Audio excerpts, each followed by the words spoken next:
Hi all, welcome back to my YouTube channel. ಈ ಒಂದು ವಿಡಿಯೋದಲ್ಲಿ ಖಾರವಾದಂತಹ ವಿಭಿನ್ನವಾದಂತಹ ಪೊಂಗಲನ್ನು ಹೇಗೆ ಮಾಡೋದು ಅಂತ ತಿಳಿಸ್ಕೊಡ್ತೀನಿ. ಮೊದಲಿಗೆ ಬೇಕಾಗಿರುವ ಇಂಗ್ರೀಡಿಯೆಂಟ್ಸು 7ರಿಂದ 8 ಹಸಿಮೆಣಸಿನ್ಕಾಯಿ, 10ರಿಂದ 15 ಕರಿಬೇವು, 1 ಸ್ಪೂನ್ ಜೀರಿಗೆ, 1 ಸ್ಪೂನ್ ಸಾಸಿವೆ, ಇಂಗು ಹಾಗೆ ಅರಿಶಿಣ.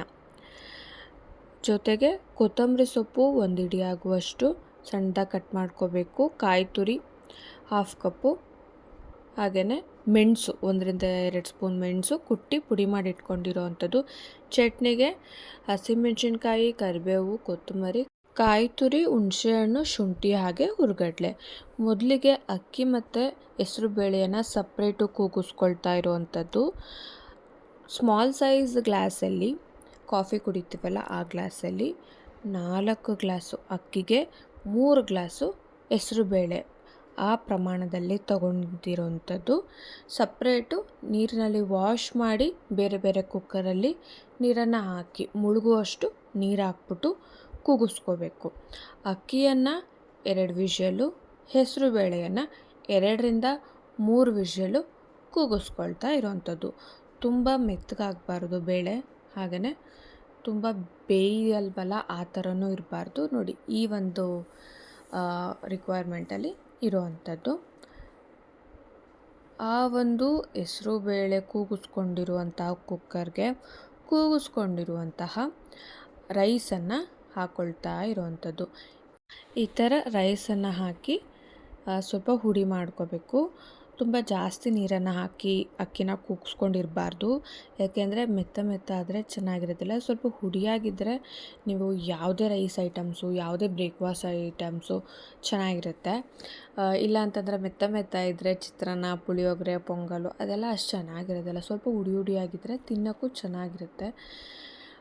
ಈ ಥರ ಹರಡಬೇಕು, ಹುಡಿ ಆಗಿಸ್ಬೇಕು. ಹುಡಿಯನ್ನು ಆಗಿಸಿ ಕುದಿಲಿಕ್ಕೆ ಬಿಡಬೇಕು.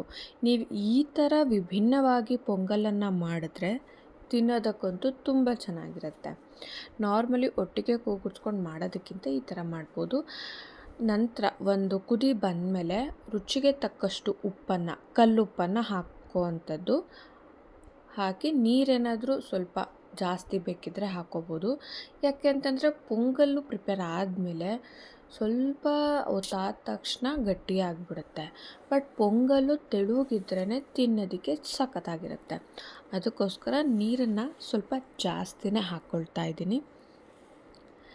ನಂತರ ಈ ಒಂದು ಪೊಂಗಲ್ಗೆ ಬೇಕಾಗಿರುವಂತಹ ಇಂಗ್ರೀಡಿಯೆಂಟ್ಸು, ಎತ್ತಿಟ್ಕೊಂಡಿರುವಂತಹ ಇಂಗ್ರೀಡಿಯೆಂಟ್ಸು ಕೊತ್ತಂಬರಿ ಸೊಪ್ಪು, ಕಾಯಿ ತುರಿ, ಮೆಣಸು ಕುಟ್ಟಿಟ್ಕೊಂಡಿರೋವಂಥದ್ದು, ಹಾಗೆಯೇ ಜೀರಿಗೆ ಅಷ್ಟನ್ನು ಹಾಕಿ ಬೇಯಲಿಕ್ಕೆ ಬಿಡಬೇಕು.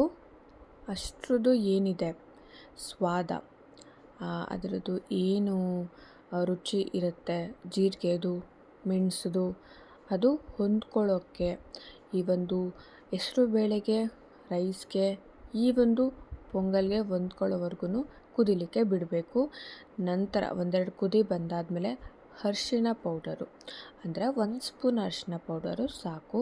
ನೀವು ತುಂಬ ಅರಿಶಿಣ ಹಾಕೊಳ್ಳೋಕ್ಕೋದ್ರೆ ಚೆನ್ನಾಗಿರಲ್ಲ. ಯಾವುದೇ ಒಂದು ನೀವು ಲೆಮನ್ ರೈಸ್ ಮಾಡುವಾಗಲೂ ಅಷ್ಟೇ, ತುಂಬ ಅರಿಶಿಣ ಹಾಕ್ಕೊಂಡ್ರೆ ಅಷ್ಟು ಚೆನ್ನಾಗಿರೋದಿಲ್ಲ. ಕಡಿಮೆ ಹಾಕ್ಕೊಂಡ್ರೂ ಅಷ್ಟು ಲುಕ್ ವೈಸು ಚೆನ್ನಾಗಿ ಕಾಣಿಸೋದಿಲ್ಲ. ಅದಕ್ಕೆ ನೋಡಿಕೊಂಡು ಸ್ವಲ್ಪ ಪ್ರಮಾಣದಲ್ಲಿ ಅರಿಶಿಣನ ಹಾಕ್ಕೊಳ್ತಾ ಇದ್ದೀನಿ. 1 ಸ್ಪೂನು ಅರಿಶಿಣ ಅಥವಾ 1.5 ಸ್ಪೂನ್ ಆದರೂ ಹಾಕ್ಕೋಬೋದು. ಬಟ್ ಪೊಂಗಲ್ಗೆ ಅರಿಶಿಣವಾಗಿ ಕಂಡ್ರೇ ಚೆನ್ನಾಗಿರುತ್ತೆ. ನೀವು ಅರಿಶಿಣ ಹಾಕಿಲ್ಲ ಅಂತಂದರೆ ವೈಟ್ಗಿದ್ದರೆ ಅಷ್ಟು ಚೆನ್ನಾಗಿರೋದಿಲ್ಲ. ಅದಕ್ಕೋಸ್ಕರ ನೋಡಿ, ಚೆನ್ನಾಗಿ ಬೇಯ್ತಾ ಇದೆ. ನೀವು ಎಷ್ಟು ನೀರು ಹಾಕ್ಕೊಂಡ್ರೂ ಪೊಂಗಲ್ ಆರಿದ್ಮೇಲೆ ಗಟ್ಟಿ ಆಗೇ ಆಗುತ್ತೆ. ಬಟ್ ಬಿಸಿಯಾಗಿರುವಾಗಲೇ ತಿನ್ಕೊಂಬಿಡ್ಬೇಕು. ನೋಡಿ, ಈ ಥರ ನೀವು ಮಾಡಿದ್ರೆ ಈ ಒಂದು ಶೈಲಿಯಲ್ಲಿ ನೀವು ಪೊಂಗಲ್ನ ಪದೇ ಪ್ರಿಪೇರ್ ಮಾಡಬೇಕು ಅಂತ ಅನಿಸುತ್ತೆ, ಮಾಡ್ಕೊಂಡು ತಿನ್ನಬೇಕು ಅಂತ ಅನಿಸುತ್ತೆ. ಇವಾಗ ಸಪ್ರೇಟು ಒಗ್ಗರಣೆ ಹಾಕ್ಕೊಳ್ತಾ ಇರುವಂಥದ್ದು. 1-2 ಸ್ಪೂನು ಆಯಿಲ್ಗೆ 1 ಸ್ಪೂನು ತುಪ್ಪ ಹಾಕ್ಕೊಂಡು, 1 ಅಥವಾ 2 ಸ್ಪೂನು ನಿಮಗೆ ಯಾವ ಥರ ಜಾಸ್ತಿ ಬೇಕಿದ್ದರೆ ಜಾಸ್ತಿನೂ ಹಾಕ್ಕೋಬೋದು ತುಪ್ಪ ಅಥವಾ ಆಯಿಲ್ನ. 2ರಿಂದ 3 ಸ್ಪೂನು ಆಯಿಲ್ಗೆ 2 ಸ್ಪೂನು ತುಪ್ಪ ಹಾಕ್ಕೊಂಡಿರೋ ಅಂಥದ್ದು. ಜೀರಿಗೆ, ಸಾಸಿವೆ ಹಾಕ್ಕೊಂಡು ಈ ಥರ ಕುದಿಲಿಕ್ಕೆ ಬಿಡಬೇಕು. ತುಂಬ ಬಿಡುತ್ತೆ, ಏಕೆಂದರೆ ಸ್ಮಾಲ್ ಬೌಲ್ ಅಲ್ವಾ. ಅದರ ಜೊತೆಗೆ ಸ್ವಲ್ಪ ಇಂಗನ್ನ ಹಾಕ್ಕೊಳ್ತಾ ಇರುವಂಥದ್ದು ಸ್ವಲ್ಪ ಪ್ರಮಾಣದಲ್ಲಿ. ಇಂಗು ನಿಮಗೆ ಟೇಸ್ಟ್ ಕೊಡುತ್ತೆ ಮತ್ತು ಜೀರ್ಣಕ್ರಿಯೆಗೆ ಒಳ್ಳೆಯದು. ನಂತರ ಹಸಿಮೆಣಸಿನ್ಕಾಯಿನ ಒಗ್ಗರಣೆಗೆ ಹಾಕ್ಕೊಳ್ತಾ ಇದ್ದೀವಿ. ಹಸಿಮೆಣಸಿನ್ಕಾಯಿ ತುಂಬ ಖಾರ ಇರುತ್ತೆ ಅಲ್ವಾ, ನೀವು ಒಗ್ಗರಣೆಯಲ್ಲಿ ಬೇಯಿಸ್ಬಿಟ್ಟು ಹಾಕ್ಕೊಂಡ್ರೆ ಅಷ್ಟು ಖಾರ ಕಾಣಿಸೋದಿಲ್ಲ. ಯಾವುದೇ ಹಸಿಮೆಣಸಿನ್ಕಾಯಿನ ಬಳಸ್ಕೊಂಡು ನೀವು ತಿಂಡಿ ಮಾಡ್ತಾ ಇರುವಾಗ ಒಗ್ಗರಣೆ ಏನು ಮಾಡ್ಕೊಂಡಿರ್ತೀರ ಅದನ್ನು ಈ ಒಂದು ಪೊಂಗಲ್ ಜೊತೆ ಮಿಶ್ರಣ ಮಾಡಬೇಕು. ಎಷ್ಟು ಸಖತ್ತಾಗಿರುತ್ತೆ ಗೊತ್ತಾ, ಅಗೇನ್ ಮತ್ತೆ ಮತ್ತೆ ತಿನ್ನಬೇಕು ಅಂತ ಅನಿಸುತ್ತೆ, ಅಷ್ಟು ಚೆನ್ನಾಗಿರುತ್ತೆ. ನೋಡಿದ್ರೇ ಅಷ್ಟು ಟೇಸ್ಟಿ ಅನಿಸುತ್ತೆ. ಖಾರವಾದಂತಹ ಪೊಂಗಲ್ಲು ಸವಿಯಲು ಸಿದ್ಧ. ನೀವು ಸಹ ಇದನ್ನು ಮನೆಯಲ್ಲಿ ಟ್ರೈ ಮಾಡಿ ಹೇಗಿತ್ತು ಅಂತ ಕಮೆಂಟ್ ಸೆಕ್ಷನಲ್ಲಿ ಕಮೆಂಟ್ ಮಾಡಿ. ನನ್ನ ಚಾನಲ್ನ ಸಬ್ಸ್ಕ್ರೈಬ್ ಮಾಡಿ, ಲೈಕ್ ಮಾಡಿ, ಶೇರ್ ಮಾಡಿ, ಸಪೋರ್ಟ್ ಮಾಡಿ. Thank you.